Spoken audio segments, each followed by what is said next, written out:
हो गया। अब थर्ड प्रोवाइजो को लिखो, स्टडी विथ, आगे आने वाला है, स्टडी लेटर करके भले ही तुम उसका एक स्टिकी नोट लगा दो, लास्ट में हम लोग करेंगे इसको 112A जब आएगा तब।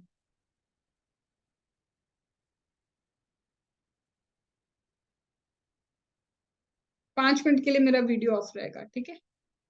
चलो फिर मैम, फर्स्ट प्रोवाइजो आपने क्या सिखाया, नॉन रेसिडेंट वाला याद है? ये प्रोवाइजो याद रहना चाहिए, फर्स्ट ये सेकंड ये, इसको याद रखना है। सेकंड प्रोवाइजो कौन सा था? इंडेक्सेशन वाला। थर्ड प्रोवाइजो क्या है? जो 1112A से रिलेटेड है, हम बाद में करेंगे, अभी नहीं करेंगे। हम फोर्थ प्रोवाइजो क्या है? फोर्थ प्रोवाइजो बोलता है कि हम फिर से एक बात बता रहे हैं कि अगर बॉन्ड है या फिर डिबेंचर है, ठीक है, अगर क्या है, बॉन्ड है या डिबेंचर है, तो इन बॉन्ड और डिबेंचर को भी अगर आप क्या करते हो, लॉन्ग टर्म होल्ड करके रखते हो, इन पे भी आपको इंडेक्सेशन का बेनिफिट नहीं मिलेगा। बॉन्ड पे भी नहीं मिलेगा, डिबेंचर पे भी नहीं मिलेगा, ठीक है। लेकिन अगर ये कौन से हुए, ये कैपिटल इंडेक्स बॉन्ड हुए या फिर ये सोवर्जियन गोल्ड बॉन्ड हुआ, इस पे मिलेगा आपको इंडेक्सेशन का बेनिफिट। रट लेंगे अपन तो बैठ के, हाँ भैया ऐसा लिखा है, मीनिंग बताओ ऐसा क्यों। ये बोल रहा है सीधी बात कि अगर बॉन्ड है और डिबेंचर है, भाई तुमको इंडेक्सेशन नहीं देंगे, है ना। फिर वही बोल रहा है, लेकिन रुको रुको रुको, एक्सेप्शन दे रहे हैं हम तुमको कि कैपिटल इंडेक्स बॉन्ड हुआ या सोवरेन गोल्ड बॉन्ड हुआ, तुमको तब तो इंडेक्सेशन का बेनिफिट देंगे। ये तो अलग ही बात होगी। ऐसा क्या हो गया इन दो चीजों में कि तुमने यहाँ पे एक्सेप्शन दे दिया और बाकी सारे बॉन्ड और डिबेंचर को पिक्चर से ही बाहर कर दिया। तो आप समझो मेरी बात। सबसे पहले इस सोवरेन गोल्ड बॉन्ड की बात करती हूँ। लोगों ने ना दुबई वगैरह से इंपोर्ट होके आता है गोल्ड, इंडिया में गोल्ड नहीं मिलता, ठीक है। हमको क्या करना पड़ता है, बाहर से इंपोर्ट करना पड़ता है। और तुम बताओ, फेमा में क्या सीखा है, जितना हो सके एक्सपोर्ट कर दो, इंपोर्ट कम ही होना चाहिए। फेमा में सीखा है ना तुमने, जितना हो सके इंपोर्ट कर लो। नहीं नहीं मैम, जितना हो सके एक्सपोर्ट कर लो, इंपोर्ट को तो कम ही रखना है। अब गोल्ड आ रहा है तो तुमको क्या लगता है, इंडिया में फॉरेन करेंसी आ रही है कि और जा रही है, उल्टा जाने लग गई। गोल्ड का क्यों लोग लेते हैं गोल्ड? आज तुम बताओ कितना गोल्ड पहन के बैठे हो, बताओ भैया साक्षी, कितना गोल्ड पहन के बैठी हो? ठीक है, एक लिमिट से ज्यादा गोल्ड पहन के नहीं बैठ सकते, घूम भी नहीं सकते। लोग क्यों करते हैं, इन्वेस्टमेंट पर्पस के लिए गोल्ड रखते हैं। तो गवर्नमेंट ने क्या किया, एक ऑप्शन निकाला कि तुमको ऐसी एक चीज देंगे जो तुम्हें गोल्ड का ही बेनिफिट देगी, लेकिन वो गोल्ड नहीं होगी, वो सिर्फ एक सर्टिफिकेट होगा। गोल्ड के जितने रेट चल रहे होंगे उसके रेट उसके ही हिसाब से चलेंगे, मतलब यहाँ मार्केट के हिसाब से फ्लक्चुएशन रहेगा। पर जब मैं डिबेंचर इशू करती हूँ कि 10 लाख रुपए के डिबेंचर इशू किए, तो कल जाके तुम क्या उसको 15 लाख वापस करने वाले हो? कि मार्केट में आज डिबेंचर की वैल्यू 15 लाख हो गई तो हम तुम्हें 15 लाख वापस करेंगे। वो मार्केट के हिसाब से वैल्यू चेंज नहीं होती, और जिसमें मार्केट के हिसाब से वैल्यू चेंज नहीं हो रही तो उस पर इंडेक्सेशन क्यों लगाओगे? पर गोल्ड जैसी कोई चीज जिसको certificate is sovereign gold bond, वो गोल्ड की तरह रिएक्ट करता है।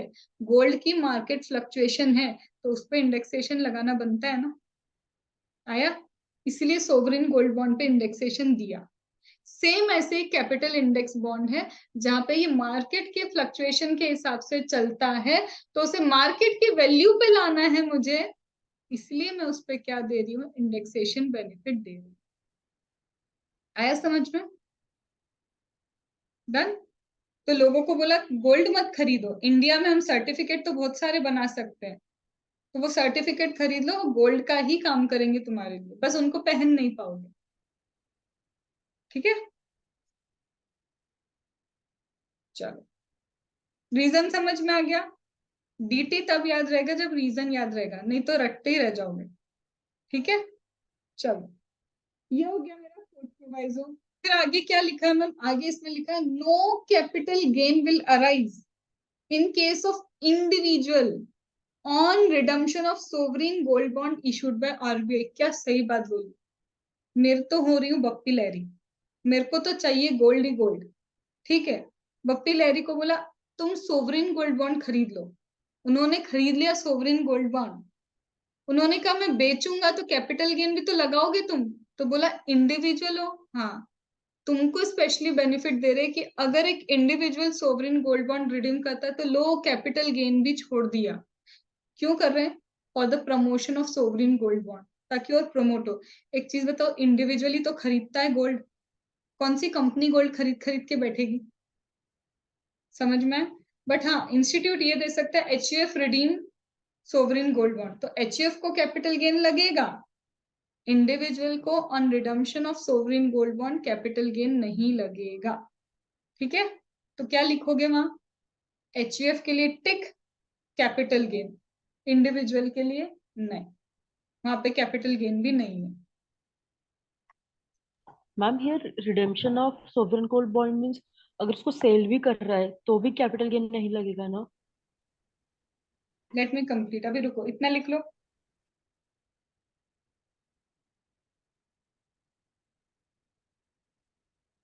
रिडम्पशन और ट्रांसफर में एक छोटा सा डिफरेंस होता है। रिडीम करने का मतलब है मेच्योरिटी का टाइम खत्म, 5 साल का टाइम दिया था तुमने, 5 साल होल्ड किया है, मेच्योरिटी पे तुम दे रहे हो, वो रिडीम करना होता है।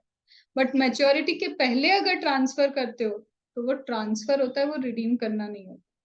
तो मेच्योरिटी के पहले इंडिविजुअल क्या कर रहा है? सोवरिन गोल्ड बॉन्ड ट्रांसफर कर रहा है, कैपिटल गेन लगेगा भाऊ, क्योंकि तुमने उनकी टर्म्स एंड कंडीशन मानी क्या? नहीं मानी। उन्होंने कहा था बस 5 साल तक रख लो, किन्होंने कहा? गवर्नमेंट ने। तुमने उनकी बात नहीं मानी, उन्होंने कैपिटल गेन ले लिया। ठीक है, प्रमोट भी करेंगे तो उनकी शर्तों पे प्रमोट करेंगे और तभी बेनिफिट देंगे तुमको। ठीक है, चलो।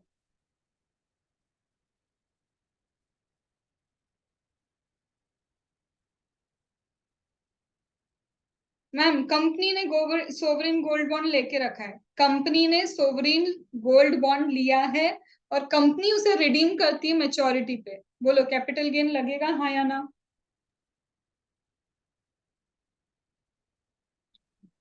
कंपनी ने सोवरिन गोल्ड बॉन्ड लिया है, कंपनी बिफोर मैच्योरिटी उसको ट्रांसफर कर देती है, कैपिटल गेन लगेगा हाँ या ना?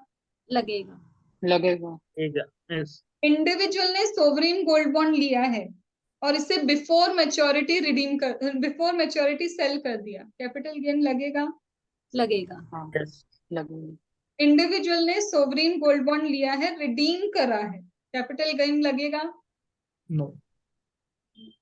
इंडिविजुअल ने कैपिटल इंडेक्स बॉन्ड लिया है, उसे टाइम पे रिडीम कर दिया, कैपिटल गेन लगेगा? नहीं। नहीं। कैपिटल इंडेक्स बॉन्ड के लिए कोई कंडीशन नहीं, वो सिर्फ सोवरिन गोल्ड बॉन्ड की कंडीशन थी कि सोवरिन गोल्ड बॉन्ड पे इंडेक्सेशन का पॉइंट दिया है, वहां पे ये रिडिम्शन वगैरह पे ये नहीं बोला कि कैपिटल गेन मिलेगा। पता है प्रॉब्लम क्या है अपने साथ? कहीं पे भी चेप देते हैं वाली चीजें। बोला है सोवरिन तो सिर्फ सोवरिन, कैपिटल इंडेक्स का तो कोई पिक्चर में अभी तक दिया ही नहीं है ये चीज। ठीक है, I hope you are realising your mistake during new adjustment in exam. ये सब न्यू एडजस्टमेंट ही तो है तुम्हारे। डन। तो डीटी, जब मेरे को साक्षी ने कहा था मैम डीटी करने में प्रॉब्लम हो रही है, डीटी ऐसे पढ़ा जाता है, हर चीज को सोच सोच के। ठीक है, चलो।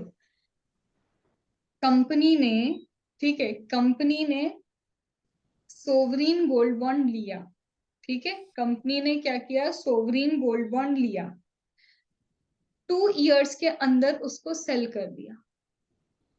लगेगा।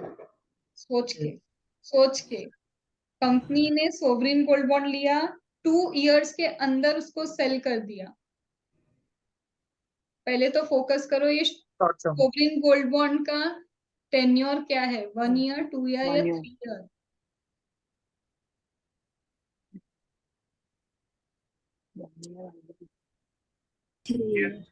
ईयर?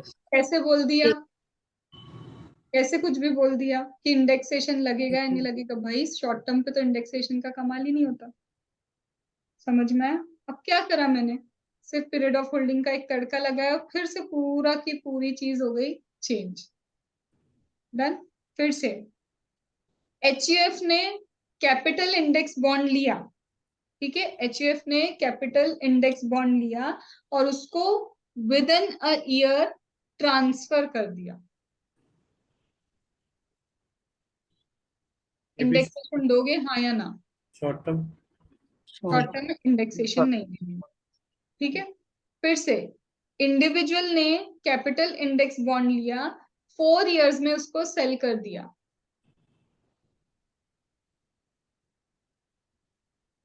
लगेगा। लगेगा। तो कैपिटल गेन ही नहीं लगेगा। क्यों? कैपिटल इंडिविजुअल ने अगर टाइम पे रिडीम किया तो कैपिटल गेन ही नहीं, और जब कैपिटल गेन नहीं है तो इंडेक्सेशन कैसे होगा? तो तुम्हें पता है मैं क्या कर रही हूँ? सिर्फ सब कुछ सिखा रखा है, मैं सिर्फ प्रोबेबिलिटीज बना रही हूँ क्वेश्चन की, और तुम्हें वो प्रोबेबिलिटी पे सही रीजन क्लिक करना आना चाहिए, ठीक है। तो ये क्या है? छोटी सी चीजें, बट कहाँ से इंस्टीट्यूट पूछ सकता है? ये सब चीजें तुम्हारे कोर्स में ही होती है। बस जब तुम DT करो तो ये प्रोबेबिलिटी लगाना सीख जाओ, तो DT बहुत अच्छे से आ जाएगा और लर्निंग भी हो जाएगी। ऑटोमेटिक क्वेश्चन की तो प्रैक्टिस चल रही है यहाँ पे, ठीक है। फिर अब आते हैं नए प्रोवाइजो पे, ठीक है। लिखते जाओ। अश्वी बड़ी टाइम पे आ गई, इतनी टाइम पे कैसे आई? सॉरी मैम, वो ऑफिस से आने में थोड़ा लेट हो गया आज। ओहो, अभी तक तुम्हारे ऑफिस चल रहे, खत्म कब होंगे? ये अभी सितंबर मिड में।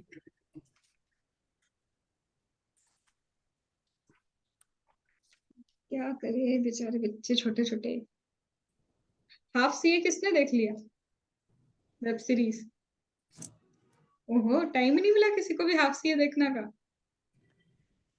सच बोलो, जब मैं सीमा हैदर बोल रही थी तब तो हंसी आ रही थी, मतलब इंस्टाग्राम तो ऑन है लोगों का, तभी सीमा हैदर पता है तुमको। किन किन इंस्टाग्राम ऑन किस किस का है अभी तक? धवल, विनय, क्या ऐसा नया मिल रहा है तुमको इंस्टाग्राम में? मैम फोन है बट इतना यूज नहीं करता। और धवल? मैम मैंने तो हाइड कर दिया है इंस्टाग्राम। पर हाइड हो गया तो अनइंस्टॉल क्यों नहीं हो पा रहा बेचारा? हाइड है लेकिन हम अनइंस्टॉल नहीं कर पा रहे, मतलब फीलिंग्स छुपा रहे, बस जिंदगी से उसको निकाल नहीं पा रहे। अरे मैम वो नहीं, ऑफिस में बैठे हैं तो कभी कभी चल जाता है 15-20 मिनट। 15-20 मिनट ही होते हैं। ऑफिस में तो उतना ही टाइम मिलता है ना। बस वो ऑफिस के लिए रखा है उसको, नहीं तो मैम हाँ, हमारा कोई रिश्ता नहीं इतना इंस्टाग्राम से, जरूरत ही नहीं पड़ती हमको उसकी। वही चलो, सारे व्हाट्सएप में ही होते हैं। हाँ, व्हाट्सएप तो अनइंस्टॉल हो नहीं पाएगा हमसे। चलो, अब आते हैं हम फिफ्थ प्रोवाइजो पे।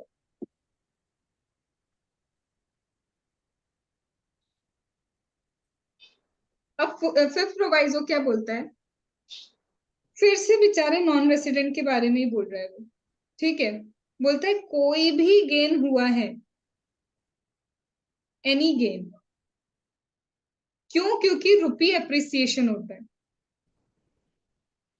ठीक है। अगर रुपी एप्रिसिएशन के कारण कोई भी गेन किसको हुआ है? हमारे नॉन रेसिडेंट को हुआ है। कब? जब वो रिडीम करता है। क्या बोल रहे हो मैम? जब वो रिडीम कर रहा है, किस चीज को रिडीम कर रहा है? Rupee denominated bond of Indian company, ठीक है। तो वो बोलते हैं shall be ignored for the purpose of computation of full value of consideration. तो उस गेन को हम इग्नोर कर देंगे। तो सिंपल सी बात है, ओ नॉन रेसिडेंट, अगर तुमको क्या हुआ है, रुपी एप्रिसिएशन होने के कारण कोई गेन हुआ है, तो वो रुपी एप्रिसिएशन से जो भी तुम्हें गेन हुआ होगा हम उसको क्या करते हैं? इग्नोर, ठीक है। अब वो कैसे इग्नोर करेंगे देखते हैं। अब एक्स है, एक्स क्या है? हमारी इंडियन कंपनी, ठीक है। इस इंडियन कंपनी ने क्या इशू किया? वही रुपी डिनोमिनेटेड बॉन्ड इशू किया। कितने रुपए का इशू किया? 10,000। कब इशू किया? 14/2/2022, ठीक है। इस दिन क्या हुआ, हमारी इंडियन कंपनी ने रुपी डिनोमिनेटेड बॉन्ड इशू किया। यही बोला था ना, रुपी डिनोमिनेटेड बॉन्ड किसका होना चाहिए, इंडियन कंपनी का। तो ये उन्होंने इशू कर दिया। अब ये बॉन्ड क्या हुआ, रिडीम होता है एट पार। बॉन्ड क्या होता है, एट पार रिडीम होता है। कब रिडीम होगा, 13/1/2023 को। हमारा एक नॉन रेसिडेंट है जिसने कितने बॉन्ड खरीदे हैं, 100 बॉन्ड खरीद के रखे हैं। ठीक है, उसने अपनी फॉरेन करेंसी इन्वेस्ट करके कितने बॉन्ड खरीद लिए, 100 बॉन्ड खरीद लिए। तो वो बोलते हैं कि इस दिन जो रेट ऑफ एक्सचेंज है वो 70 है और इस दिन जो रेट ऑफ एक्सचेंज है वो 62 है। मैम रुको, उल्टा तो नहीं लिख दिया आपने? मतलब जिस दिन खरीदा था उस दिन आप बोल रहे हो कि 70 रुपीज है हमारा पैसा, 70 रुपए, और रिडीम करते वक्त बोल रहे हो आप 62 है। ये तो डेप्रिसिएशन हो गया रुपए का। उल्टा तो नहीं लिख दिया मैंने? क्योंकि यहाँ पे लिखा है कि नॉन रेसिडेंट को रुपी एप्रिसिएशन से गेन होना चाहिए, तो हम उसको क्या करेंगे, इग्नोर करेंगे। और यहाँ मैं लिख रही हूँ कि जिस दिन इसने खरीदा था तब रुपी की वैल्यू $1 के रिस्पेक्ट में 70 थी, अब $1 के रिस्पेक्ट में रुपी की वैल्यू सिर्फ 62 रह गई। भाई ये तो डेप्रिसिएशन नहीं हो गया? हमें अप्रिसिएशन है, कम होना तो फायदा ही है इंडियन करेंसी के लिए। सबसे पहले तो संजना तुम अपने कान खींच लो, क्योंकि बोध ग्रुप तो तुम दे दी, तुमने हाँ बोला था, हाँ मैम ये तो डेप्रिसिएशन। खींचो जोर से, वर्चुअली अच्छे से खींचो, ऐसे जोर से, ऐसे दो, एक यहाँ पे दो, जल्दी। हाँ कितने प्यार से ना। अरे भाई $1 अगर मुझे चाहिए तो पहले मुझे 70 रुपये देने पड़ते थे, अब वही $1 में 62 रुपये में खरीद पा रही। तो मेरा डॉलर वीक पड़ गया है रुपये के आगे। पहले मेरे को 70 रुपये देने पड़ते थे और मैं बोलती थी ये दे दो, अब 62 रुपये दे के बोलती हूँ यही चाहिए। तो किसकी वैल्यू बढ़ी, रुपये की वैल्यू बढ़ चुकी है ना। तो यहाँ पे रुपये एप्रिसिएशन ही हुआ है। ठीक है, वाह मैम, एसएफएम की क्लास खोलो यहाँ बैठ के। चलो यहाँ तक बात समझ में आई। अब मेरे को बताओ थोड़ा सा तुम कैलकुलेशन करके, cost of acquisition foreign currency में कितना?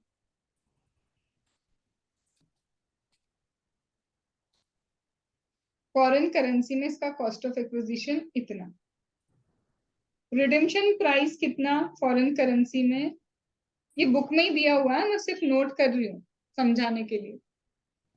गेन कितना हुआ बोलो, माइनस करो कितना गेन है, खरीदा इतने में था, आज इसकी वैल्यू इतनी है, 1843.32।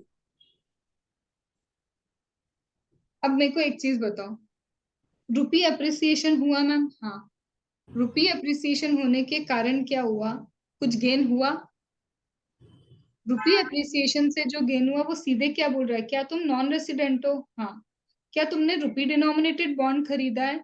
हाँ। क्या तुमने इंडियन कंपनी का रुपी डिनोमिनेटेड बॉन्ड खरीदा है? हाँ। क्या रुपी एप्रिशिएट हुआ है? हाँ भाई हाँ, ये सब हुआ है। तो वो बोलेगा तुमको इस गेन पे क्या नहीं लेंगे, टैक्स नहीं लेंगे। इतनी सी बात है। आइए बात समझ में। 5 प्रोवाइजो किए, 5 प्रोवाइजो। पहला प्रोवाइजो क्या बोलता है, नॉन रेसिडेंट ने अगर शेयर्स खरीदे हैं इंडियन कंपनी के या डिबेंचर खरीदा है इंडियन कंपनी का फॉरेन करेंसी में, तो पहले उस गेन को फॉरेन करेंसी में ही कैलकुलेट करना, फिर उसको इंडियन करेंसी में कन्वर्ट करना।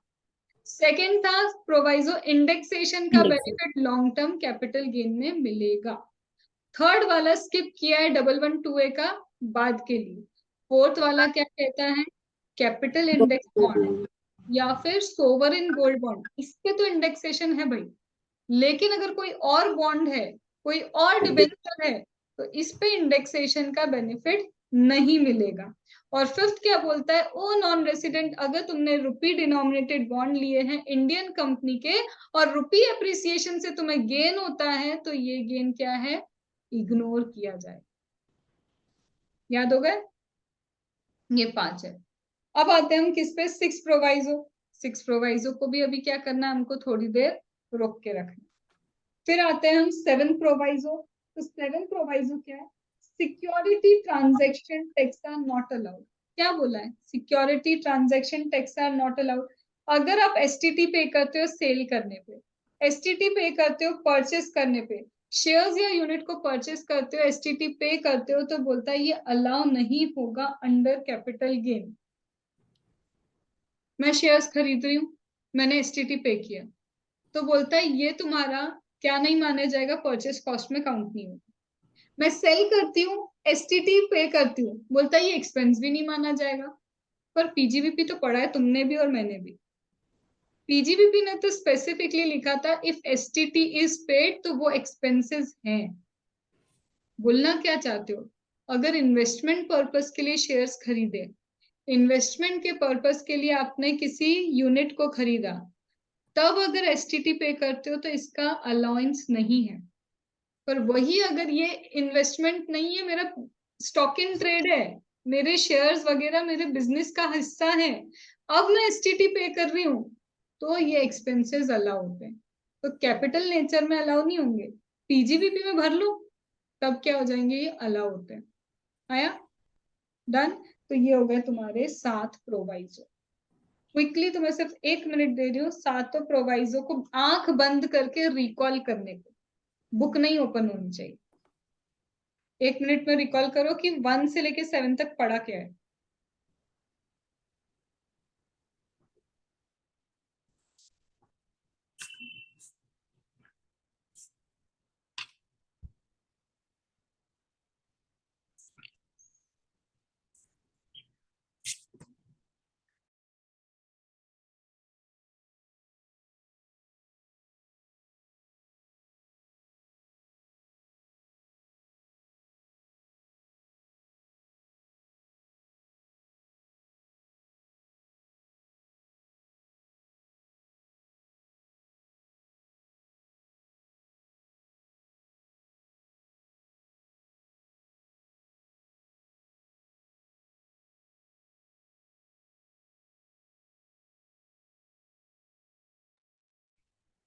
मैम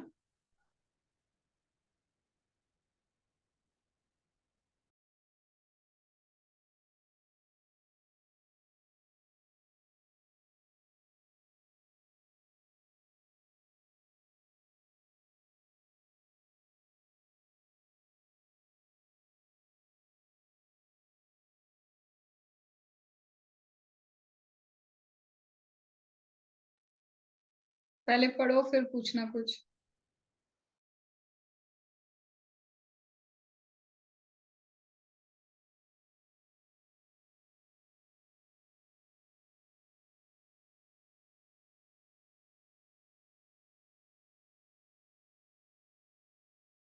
क्लास चलेगी 11 बजे तक आज, क्योंकि हमने लेट स्टार्ट किया है।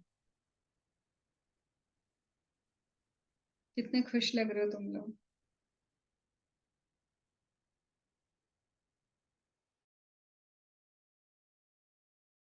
12 बजे तक ले लूं क्या? अंदर से धीरे धीरे आवाज आना बंद हो रही हो। नहीं नहीं मैम, कर दो 12 बजे तक। पढ़ाई तो हो जाएगी इस बहाने। हाँ। यस।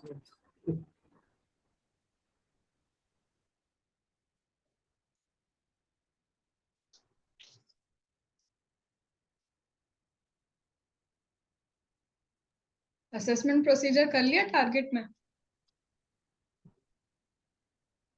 वीडियो देखा था असेसमेंट प्रोसीजर का यूट्यूब पे जो डाला था? स्पेसिफिकली असेसमेंट प्रोसीजर का यूट्यूब पे वीडियो देखना था। सुना ही नहीं था, ध्यान ही दिया था मैम उस वक्त हमने। हम तो निपटा रहे हैं बस कोर्स।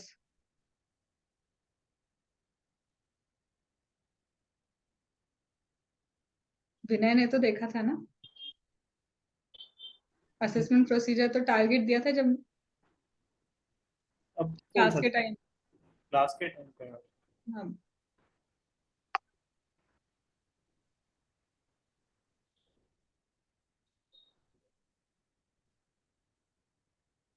चले आगे। Ma'am now can I ask? हाँ हाँ, पूछो पूछो। मैम जो सिक्योरिटीज अपन ने बिजनेस पर्पस के लिए परचेज करी है, तो वो परचेस पर भी जो एसटीटी पे करा है और सेल पर भी जो एसटीटी पे करा है, दोनों बिजनेस पीजीपीपी में अलाउ होते हैं। लेकिन अगर इन्वेस्टमेंट पे करा है तो वो दोनों अलाउड नहीं होंगे यहाँ पर। ये क्वेश्चन था कि कंफर्म कर रही थी? मैम ये कंफर्म करना था वो पीजीपीपी के रिगार्डिंग वाला, कि अगर बिजनेस पर्पस में परचेस और सेल करा तो परचेस और सेल दोनों पर अलाउड है क्या, मतलब एसटीटी। अब देखो, जिंदगी में एक बात सीखते आ रहे हो तुम मेरे से कल से। कैपिटल असेट होना चाहिए, हाँ। ट्रांसफर होना चाहिए, हाँ। अगर कैपिटल असेट है, अगर ट्रांसफर है, तो उस पे क्या होगा, तुम्हें कैपिटल गेन। या तो वो लॉन्ग टर्म होगा या शॉर्ट टर्म होगा, वो पीरियड ऑफ होल्डिंग बता देगा। और जिस ईयर में कैपिटल गेन हुआ है उसी ईयर में टैक्स लगता है। इतनी बात तो तुम मुझसे कल से सीख रहे थे। अब मैं एक्सेप्शन लाती हूँ कि ऐसा नहीं होगा हर बार कि जिस ईयर में कैपिटल गेन लगा है उसी ईयर में टैक्सेबल होगा। ऐसा नहीं है, इसके कुछ एक्सेप्शंस हैं और ये एक्सेप्शंस करने पड़े। ठीक है, तो अभी तक हमने कैपिटल एसेट की डेफिनेशन की, ट्रांसफर क्या होता है, क्या ट्रांसफर नहीं होता है, वो क्या है, कैपिटल गेन कैसे कैलकुलेट किया वो तो समझ लिया, प्रोवाइजो वगैरह सब। फिर ये समझा कि लॉन्ग टर्म होगा या शॉर्ट टर्म होगा। अब हम समझने जा रहे हैं जिस ईयर में ये गेन हुआ था उस ईयर में टैक्स देना, उसके एक्सेप्शन। कि भले ही उस ईयर में तुमने ट्रांसफर किया लेकिन टैक्स तुम्हें अभी नहीं देना, बाद में देना होगा। ठीक है, और इसके ऊपर क्वेश्चन रहते हैं। ठीक है, चलो अब स्टार्ट करते हैं। अभी एक्सेप्शन तुम्हें मिलेंगे कौन से पेज पे?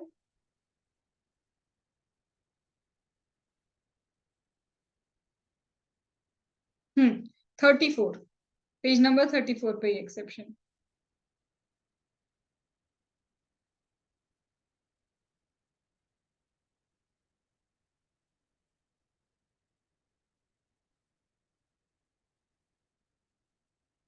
पहले मैं सिर्फ समरी लिख रही हूँ, कुछ नहीं कर रही हूँ। बहुत इजी है ये एक्सेप्शन।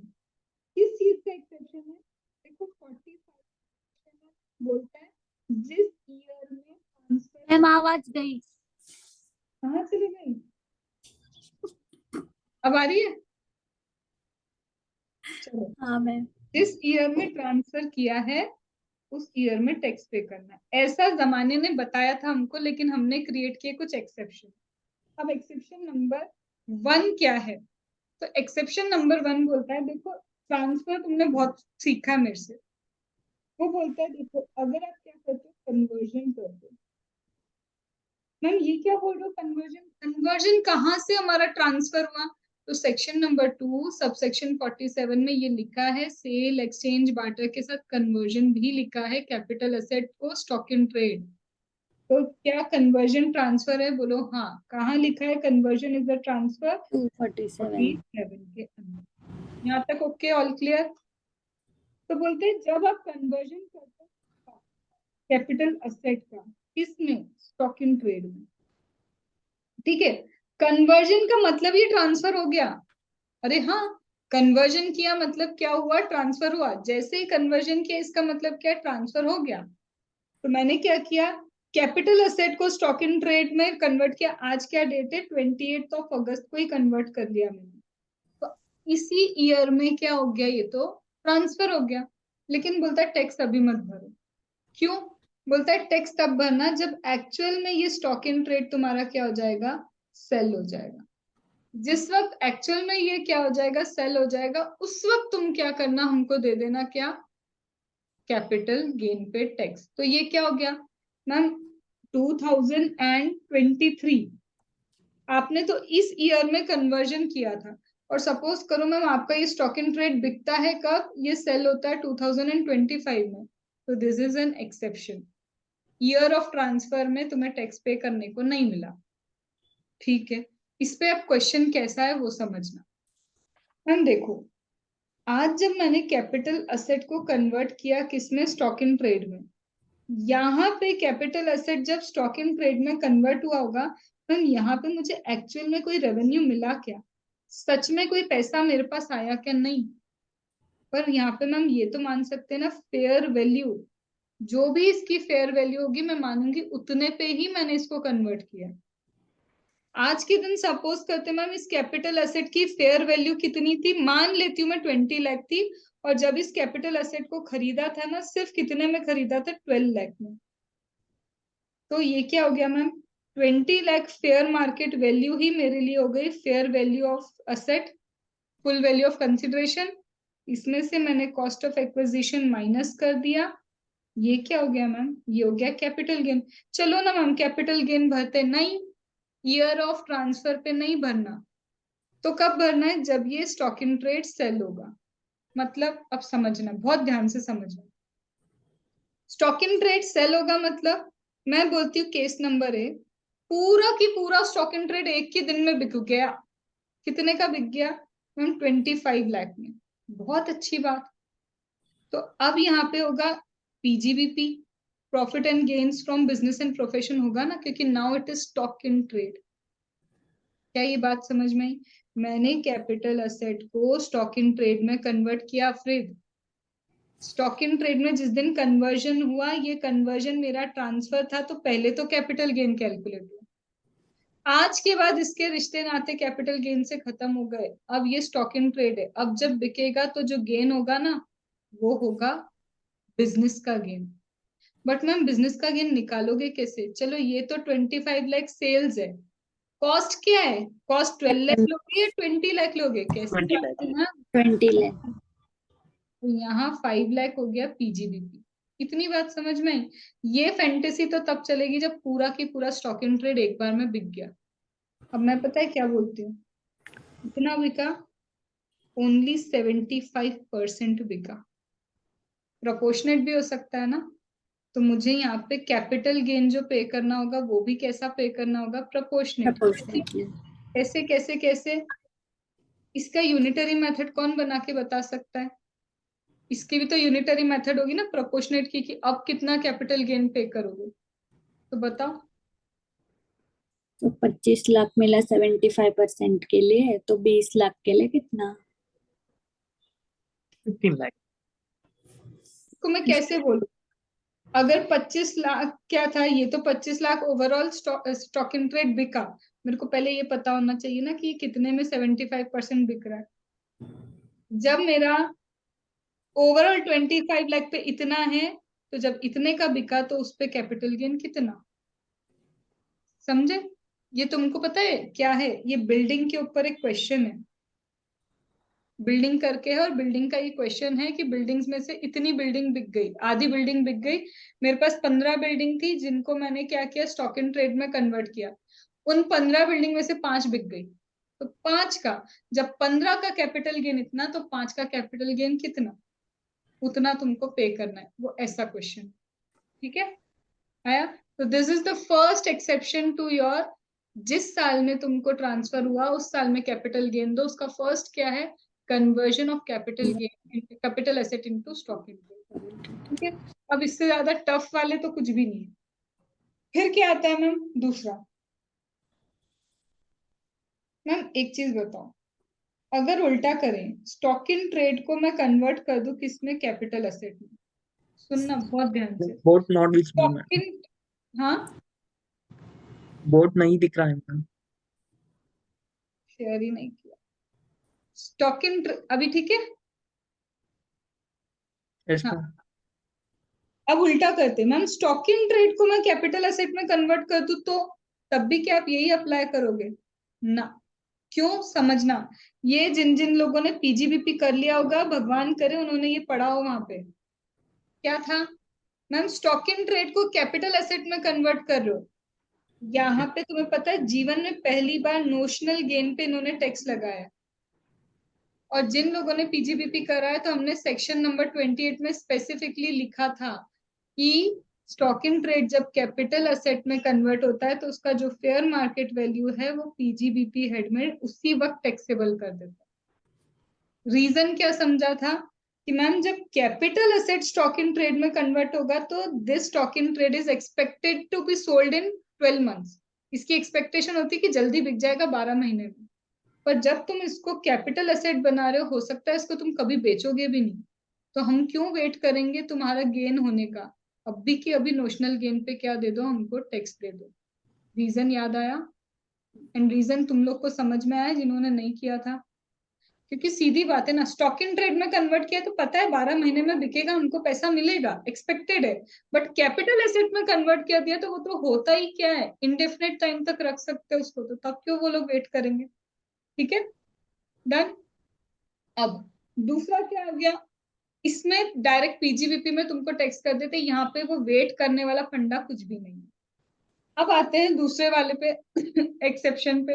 अब दूसरा एक्सेप्शन क्या बोलता है यार, इंश्योरेंस वाला है क्या, अगर फायर हो गया, अगर क्या हो गया, लॉस हो गया, आग लग गई, वहां पे भी क्या हो गया, तुम्हारी एसेट डिस्ट्रॉय हो जाती है। वहां पे भी क्या होता है, तुम्हारी सारी की सारी एसेट क्या हो जाती है, डिस्ट्रॉय हो जाती है। तो बोलते हैं, जब भी तुम्हारा क्या हुआ है, फायर वगैरह हुआ है, तो ड्यू टू फायर क्या है, तुम्हारी एसेट क्या हो गई, डिस्ट्रॉय हो गई। अगर इंश्योरेंस कंपनी तुम्हें क्या देती है, इस चीज का कंपनसेशन देती है, तो उस ईयर में हम क्या करेंगे, कैपिटल गेन लगाएंगे। मतलब जिस वक्त फायर हुआ, ऑलरेडी एसेट क्या हो चुकी थी, उस ईयर में ट्रांसफर हो चुकी थी। जिस वक्त विनय क्या हुआ, फायर हुआ, उसी वक्त क्या हो गई थी, ये ट्रांसफर हो गई थी। तो जब इंश्योरेंस कंपनी तुम्हें क्या देगी, कंपनसेशन देगी, उस ईयर में हम बोलेंगे तुम टैक्स दे देना, क्योंकि पैसा तो इसी ईयर में आया ना तुम्हारे पास, ट्रांसफर यहाँ हो गया, कंपनसेशन मिलेगा तभी तो कुछ गेन होगा, नहीं तो कहां से होगा। क्या ये बात समझ में आई? डन। अब जो समझा रही हूँ, पहले नींद विंद खोल लो अच्छे से, फिर उसके बाद उसको समझे। संजना, लाइव की रिक्वेस्ट किसने की थी, किसने की थी कि लाइव करना है, तो सबसे एक्टिव कौन दिखना चाहिए। चलो, अब मेरी बात बहुत ध्यान से सुनना। मैम एक और चीज होती है, फर्स्ट आपने बोला कैपिटल एसेट को हमने कन्वर्ट किया स्टॉक इन ट्रेड, एक ही एक्सेप्शन। दूसरा आपने बोला अगर फायर वगैरह होता है आपकी एसेट, अब ठीक है मेरी आवाज, आपकी एसेट वगैरह लॉस वगैरह होती है तो कंपनसेशन मिलेगा, तो उस ईयर में क्या है, टैक्सेबल दूसरा ईयर।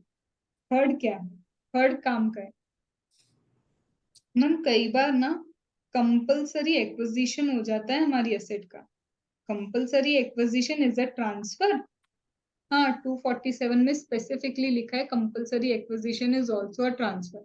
सेक्शन नंबर 2 सबसेक्शन 47 में स्पेसिफिकली क्या लिखा है कि यस, ये भी क्या है, ट्रांसफर है। ठीक है, अब मेरी एसेट है, ये क्या है, ये रही मेरी एसेट। इस एसेट को कौन आके लेके गया, कंपलसरी एक्विजिशन करके ले गई गवर्नमेंट, तो ये गवर्नमेंट लेके चली गई मेरी एसेट। अब मुझे एक चीज बताओ, फ्री में तो ले जा नहीं सकते, कंपलसरी एक्विजिशन हुआ उसी दिन मैंने बोल दिया लो भैया ट्रांसफर हो गई एसेट, पर ऐसे ही तो नहीं लेके जा सकते, उनको कुछ तो देना पड़ेगा मुझे, तो they will give us compensation. तो बोलते हैं कि जिस वक्त भी तुम्हारी एसेट का क्या हुआ था, कंपलसरी एक्विजिशन हुआ था, वो दिन होता है ट्रांसफर का। तो जब तुमको क्या मिलेगा, इसके रिस्पेक्ट में कंपनसेशन जिस ईयर में रिसीव होगा, उस ईयर में क्या दे देना, टैक्स दे देना। कितनी सिंपल सी बात थी कि जिस ईयर में तुमने एक्वायर किया, ट्रांसफर हो गई एसेट, तो जिस ईयर में तुम्हें कंपनसेशन रिसीव होगा, उस ईयर में टैक्स पे कर देना। यहां तक कोई प्रॉब्लम है अब तक? ठीक है, अब ट्विस्ट लेके आते हैं। अब मैम ये कंपनसेशन की बातें कर रहे हो, हाँ मैं कंपनसेशन की बात कर रही हूँ। जब ये असेट को लेके गए थे, इन्होंने खुद ने डिसाइड किया, हमसे नहीं पूछा, बोले लो भाई तुमको देंगे हम 11 लाख का कंपनसेशन। क्या बोल दिया, कितने लाख का कंपनसेशन, 11 लाख। इसको नाम देते हम प्यार से इनिशियल कंपनसेशन। ठीक है, यहां तक बात ओके। तुमको क्या लगता है, मेरी बिल्डिंग दिख रही है मुझे, ये 11 लाख गवर्नमेंट देगी और मैं मान जाऊंगी, 11 लाख में मेरी बिल्डिंग लेके चल रही है? नहीं, मैं क्या करूंगी, केस करूंगी, और कहीं ना कहीं फिर वो थोड़े दिन बाद बढ़ा के बोलेंगे लो तुमको 25 लाख दिए। मतलब क्या बोलूं मैं, ये हो गया मेरा एनहेंस्ड कंपनसेशन। यहां तक बात ओके अभी? अब क्या हुआ, ये एनहेंस कंपनसेशन की भी एक स्टोरी हो जाएगी। क्या स्टोरी होगी, जब हम लड़ रहे होंगे ना कोर्ट में, तो अभी गवर्नमेंट ने सिर्फ बोला है कि 25 लाख कर देंगे, फाइनल नहीं है। 25 तो ले ही लो, समझ रहे हैं हम कि 11 लाख नहीं होना चाहिए, 25 तो कम से कम होना ही चाहिए। मतलब अभी उन्होंने क्या दिया है मुझे, इंट्रीम ऑर्डर दिया, और इसको फाइनल होना पड़ेगा। इंट्रीम ऑर्डर तो क्या, बीच में एक ऑर्डर आ गया कि 25 लाख तक हो जाएगा तुम्हारा कंपनसेशन, पर ऑर्डर फाइनल भी तो होना चाहिए। अब स्टोरी सुनो अच्छे से। मैम पहली बात क्या करी, सबसे पहले मुझे 11 लाख रुपए मिले एज एन इनिशियल कंपनसेशन। तो बोलता है देखो, इनिशियल कंपनसेशन का जैसे ही तुम्हें फर्स्ट इंस्टॉलमेंट रिसीव हुआ था, जैसे ही एक जरा सा पैसा मिला नहीं तुमको, बस समझ जाना उसी वक्त कैपिटल गेन लगेगा। ठीक है, मतलब इनिशियल तो पक्का ही है ना। एक चीज बताओ, तुम बहुत लॉजिक से सोचो, रटना छोड़ो। इनिशियल कंपनसेशन मतलब इतना तो पक्का है कि तुम भी 11 लाख लोगे, इससे कम तो तुम भी नहीं लोगे। 11 लाख तो वो खुद ही देने के लिए रेडी है, तो उसमें टैक्स करने में सोचना क्या, एक जरा सा इंस्टॉलमेंट मिली नहीं कि टैक्स दे देना। बट एनहेंस में क्या है, अभी भी क्या है, हो सकता है वो देंगे, हो सकता है अभी आगे और केस वेस चलेगा। तो बोलता है जैसे जैसे रिसीव होगा एनहेंस, वैसे वैसे टैक्स देते जाना। जैसे जैसे तुमको आगे आगे पैसा मिलता जाए, वैसे वैसे हमको क्या देते जाना, टैक्स देते जाना। लेकिन मैं इंट्रीम ऑर्डर है तो, अरे भैया अभी तो फाइनल ही नहीं हुआ। इंट्रीम ऑर्डर का पैसा तब देना, टैक्स तब देना जब वो फाइनल में कन्वर्ट हो जाए। आई बात। इनिशियल तुम भी लोगे, इनिशियल हमको तो चाहिए ही चाहिए, इनिशियल पे तो रोना है ही नहीं, हमको तो उससे ज्यादा पैसा चाहिए था। तो इनिशियल तो जैसे ही एक इंस्टॉलमेंट मिल गई, बाकी की इंस्टॉलमेंट अभी मिली नहीं है, एक मिली नहीं कि तुम्हें टैक्स देना पड़ेगा। बट एनहेंस का केस क्या है, जैसे जैसे रिसीव होगा, कैश का इनफ्लो होगा, तभी टैक्स लगेगा। इस पे बोलते हैं अपन case study. Initial compensation 10 lakh मिलने वाला था तुमको, कितने इक्वल इंस्टॉलमेंट में, 5 इक्वल इंस्टॉलमेंट में। इनिशियल कंपनसेशन 10 लाख मिलने वाला था 5 इक्वल इंस्टॉलमेंट में, मतलब हर बार कितना मिलता है, 2 लाख 2 लाख 2 लाख। Okay. अभी सिर्फ 2 इंस्टॉलमेंट रिसीव हुए, टैक्स कितने पे पे करोगे। पूरे 10 लाख पे। तो ये क्या हो गया, एमसीक्यू, टैक्स कैलकुलेशन के लिए एमसीक्यू। कि तुमको बोला था इनिशियल कंपनसेशन 10 लाख मिलेगा 5 इक्वल इंस्टॉलमेंट पे, अभी सिर्फ 2 इंस्टॉलमेंट्स ही पे किए हैं, टैक्स कितना होगा। तो you have to calculate overall 10 lakh पे टैक्स कैलकुलेट करना। उसको कर देती हूँ। एनहेंस कंपनसेशन 10 लाख रिसीव होगा 5 इक्वल इंस्टॉलमेंट में, अभी सिर्फ 2 इंस्टॉलमेंट रिसीव हुई है।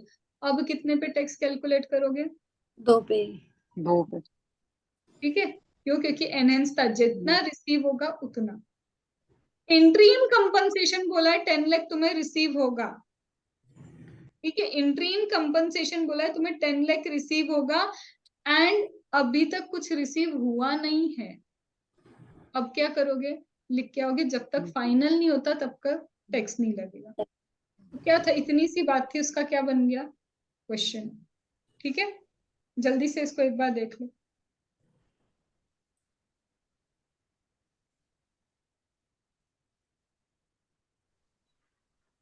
पेज नंबर 37 पे एंड 38 पे।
डन। अब गवर्नमेंट ने बोला था तुम्हें कंपनसेशन देंगे, बोला था 2 महीने के अंदर तुम्हें कंपनसेशन दे देंगे, अगर 2 मंथ्स के अंदर तुम्हें कंपनसेशन नहीं मिला तो इंटरेस्ट पे करेंगे। तो ये इंटरेस्ट जो पे कर रहे हैं क्या ये भी टैक्सेबल होगा? हाँ, ये इंटरेस्ट भी टैक्सेबल होगा। क्या कैपिटल गेन में टैक्सेबल होगा? ना, अदर सोर्स में। और इस इंटरेस्ट को कमाने के लिए जो तुम्हें एक्सपेंडिचर लगाना पड़ा है उस पर क्या मिलेगा? तुम्हें उसका डिडक्शन जरूर मिलेगा। पहली चीज, मेरे को बोला था कंपनसेशन 2 महीने में मिलेगा, नहीं मिला। इंटरेस्ट रिसीव होगा? हाँ, रिसीव होगा। क्या ये इंटरेस्ट टैक्सेबल होगा? बिल्कुल टैक्सेबल होगा। कितने पे टैक्सेबल होगा? ये कितने पे नहीं, ये इनकम फ्रॉम अदर सोर्स में टैक्सेबल होगा।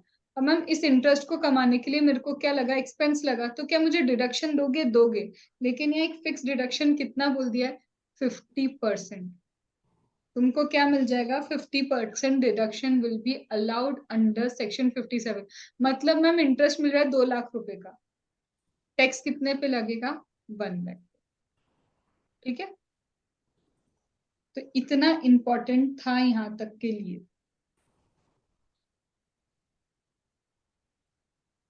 मैम इसी में जैसे क्वेरी है, जैसे अगर गवर्नमेंट जैसे उनके पास इंफॉर्मेशन गलत थी हमारी पर्सन की। No, don't confuse unnecessary. Capital gain को क्यों इतना लेके जा रहे हो? डोंट, मैं प्रैक्टिकल ओरिएंटेड आंसर नहीं दे रही। क्योंकि ये इशू था वहाँ पे एक्चुअली। कहाँ पे था? तुम्हारे ऑफिस में? हम ऑडिट मैनेज चाहिए, ऑडिट में थे तो वो कंपलसरी लैंड एक्वायर करते हैं। चलो तो हम आते हैं, चलो 1 2 3 4 पॉइंटर्स जल्दी से पढ़ो, पेज नंबर 38 के।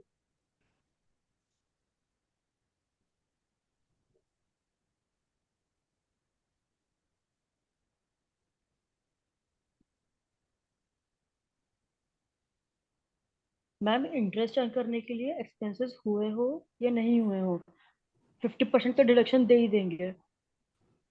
और मैम इंटरिम ऑर्डर के अंदर अगर हमें कोई पैसा रिसीव हो गया है और उसके बाद में अपन ने ऑर्डर को मतलब चैलेंज कर दिया है, आइदर डिपार्टमेंट ने।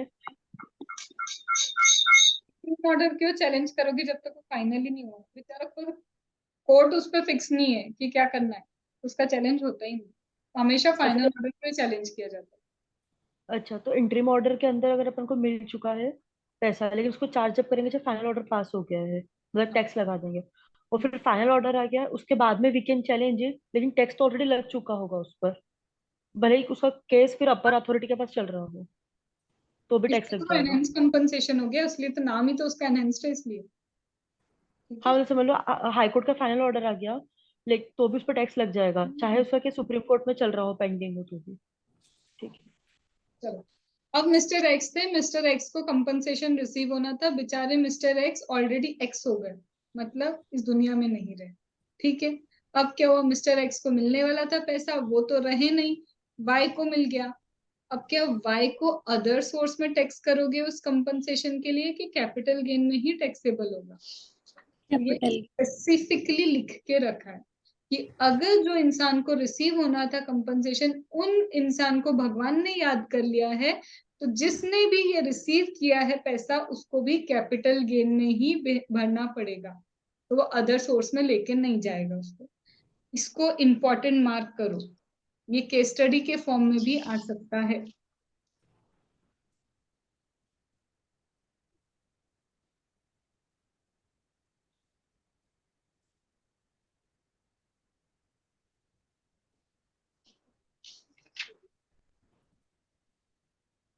अब यहाँ पे एक पॉइंट लिखा है, मैम आपने बोला था कंपलसरी एक्विजिशन, क्या कंपलसरी एक्विजिशन लैंड का भी हो सकता है? हाँ भैया, बिल्कुल हो सकता है।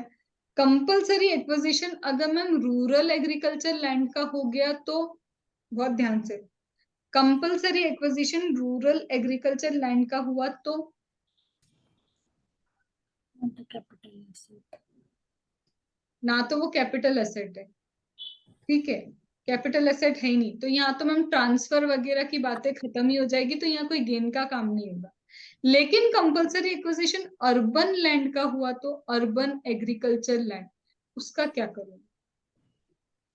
तो उस पे कैपिटल गेन आएगा। बट यहाँ एक एक्सेप्शन दिया है, यहाँ स्पेसिफिकली लास्ट में बोला है, इस एक्सेप्शन को याद रखना कि अगर कंपलसरी एक्विजिशन होता है तुम्हारी अर्बन लैंड का, जो एग्रीकल्चर लैंड है, और उस एग्रीकल्चर लैंड को इंडिविजुअल और एचयूएफ की लैंड है, 2 साल कम से कम यूज करना चाहिए, या तो उसने या उसके पेरेंट्स ने, एग्रीकल्चर पर्पस के लिए, तो उस पर क्या नहीं लगेगा, कैपिटल गेन ही नहीं लगेगा। लास्ट वाला पॉइंट पढ़ लो, दैट इज 5th 38, बस दिमाग में रखना उसको अच्छे से, और इसको हाईलाइट करो, पूरा नहीं बट इंपॉर्टेंट वर्ड उसके हाईलाइट करो। Individual HUF, compulsory acquisition urban land, used 2 years, use 2 years, या तो इंडिविजुअल या उसके पेरेंट्स यूज करेंगे, तो ये एग्जेम्प्ट है फ्रॉम टैक्सेशन, ये स्पेसिफिक एग्जेम्पशन दिया है, ठीक है।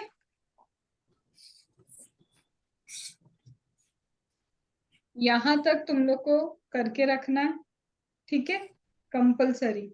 तो इसका मतलब ये है कि मुझे दिख रहा है कि कल ये खत्म नहीं होगा, 31st को ही खत्म होगा कैपिटल, ठीक है। कल तुम बोलोगे या जो भी करोगे, लेकिन कल 8:30 बजे ही क्लास रहेगी, ठीक है। चलो, तो यहाँ तक का रिवाइज करना मैंडेटरी रहेगा।